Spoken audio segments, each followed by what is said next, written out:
దేవుని అతి పరిశుద్ధ నామానికి మహిమ కలుగును గాక.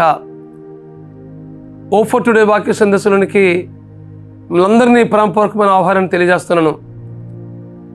ఈ సందేశాలు క్రమం తప్పకుండా ఉంటుంది. మీ అందరికీ మహాదేవుడును మన రక్షణకర్త అయిన యేసుక్రీస్తు ప్రభువారి అత్యున్నతమైన నామంలో లైఫ్ చర్చ్ వైజాగ్ నుంచి మీకు శుభములు తెలియజేస్తా ఉన్నాను.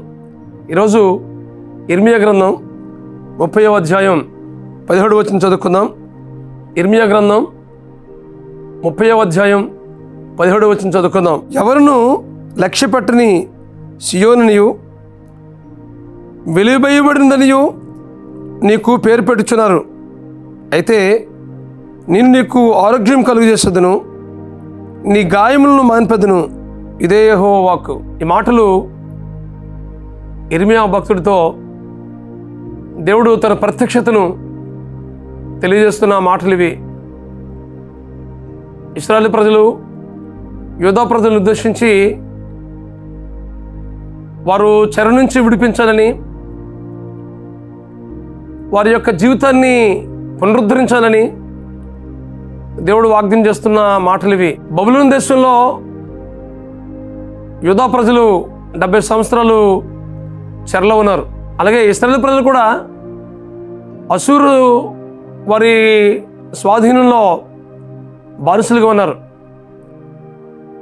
అలా ఉంటూ వారి జీవితాల్ని చాలా దుర్భరమైన పరిస్థితిలో గడుపుతున్న పరిస్థితి కనిపిస్తూ ఉంది. అసలు వారు చెరలోనికి వెళ్ళడానికి ప్రధానమైన కారణం ఏంటంటే వారు చేసిన అపరాధము, అవిధేయత, దేవుని మీద తిరుగుబాటు చేసే పరిస్థితి, దేవుని విడిచి వేరొకరిని ఆశ్రయించే పరిస్థితిని బట్టే దేవుడు ఆ విధంగా చెరలోనికి వారు నడిపించాడు. ఏమాత్రము సమాధానం లేని పరిస్థితి కనిపిస్తూ ఉంది. భీతి, దిగులు, వేదన, కృంగుదల ఇవే వారి జీవితంలో చోటు చేసుకున్నాయి. పాపం చేస్తున్న ప్రతిసారి వారి జీవితాల్లో ఏమాత్రం నెమ్మది లేకుండా, ఏమాత్రం కూడా సమాధానం లేని పరిస్థితి కనిపిస్తూ ఉంది. ఇక్కడ మనం చూసినట్లయితే సియోను, నువ్వు ఎవరిని లక్ష్యపెట్టిన దానివనియు వెలువేయబడిన దానివనియు నీకు పేరు పెట్టుచున్నారు. అయితే నీ గాయాల్ని నేను మాన్పుతాను. పాపం చేత, అవిధేయత చేత వారి హృదయాల్లో గాయమైపోయింది. ఆ గాయాన్ని మాన్పించాలంటే, ఆ గాయాన్ని చికిత్స చేయాలంటే దేవుడు మాత్రమే చేయగలడు. అయితే దేవుడు ఒకటి వాగ్దానం చేస్తున్నాడు, నీ గాయాన్ని నేను మాన్పుతాను, నీకు ఆరోగ్యం కలుగు చేస్తాను, నీ జీవితాన్ని మరలా నేను పునరుద్ధరిస్తాను అని అంటున్నాడు. ఈ వాక్యం ఉంటున్నాం. మీ జీవితాల్లో, మీ హృదయాల్లో ఏమైనా గాయమైందా? మీ హృదయాల్లో సమాధానం లేని పరిస్థితి నెలకొందా? ఆత్మీయ స్థితిలో ఏమైనా అనారోగ్యం చోటు చేసుకుందా? దేవుని వాక్యం మాట్లాడుతుంది, హృదయము అన్నిటికన్నా మోసకరమైనది, అది ఘోరమైన వ్యాధి కలిది, దాన్ని గ్రహింపగలవాడు. కాబట్టి ఆ గాయాన్ని మాన్పడానికి దేవుడు ఇష్టపడుతున్నాడు. నీ హృదయంలో ఏ గాయమైందో, ఏ అనారోగ్యం చోటు చేసుకుందో వాటన్నిటి నుంచి నేను స్వస్థపరుస్తాను, నేను విడిపిస్తాను, నీకు నెమ్మది దయచేస్తాను అని దినాన దేవుడు వాగ్దానం చేస్తున్నాడు. మీ జీవితంలో ఏ విషయంలో గాయపరచబడ్డారు? ఏ విషయంలో కురిగిపోతున్నారు? ఆర్థిక విషయాలా? అనారోగ్య పరిస్థితులా? నిందించబడుతున్నారా? కృంగుదలకు గురవుతున్నారా? సమాధానం లేమితో మీరు జీవితం గడుపుతున్నారా? సరైనటువంటి స్థితిగతులు లేకుండా, వ్యాధికరమైన అనుభవం కూడా మీరు ప్రయాణం చేస్తున్నారా? పిల్లల భవిష్యత్తు ఎలా ఉంటుందో అని ఆందోళన చెందుతున్నారా? కుటుంబ పరిస్థితులు ఎప్పుడు మెరుగుపడతాయని మీరు ఎదురు చూస్తున్నారా? అయితే ఈ దినాన దేవుడు వాగ్దానం చేస్తున్నాడు, మీ గాయాలు నేను మాన్పుతాను, మీకు నేను ఆరోగ్యం కలుగు చేస్తానని దేవుడు వాగ్దానం చేస్తున్నాడు.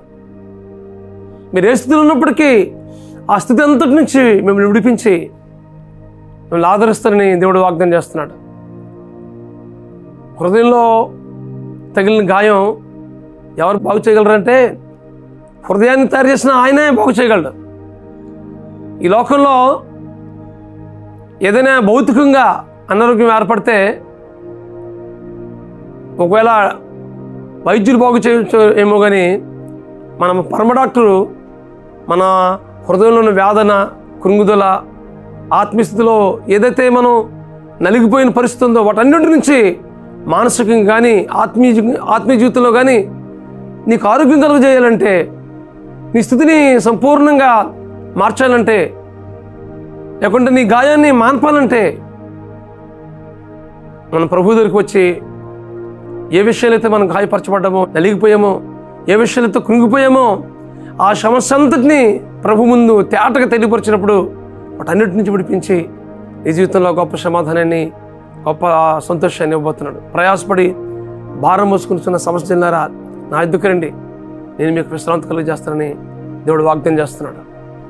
కాబట్టి మీ సమస్య ఏదైనప్పటికీ, మీ చింత ఏదైనప్పటికీ, మీ భారం ఏదైనప్పటికీ ప్రభువు సన్నిధిలో ఉంచండి.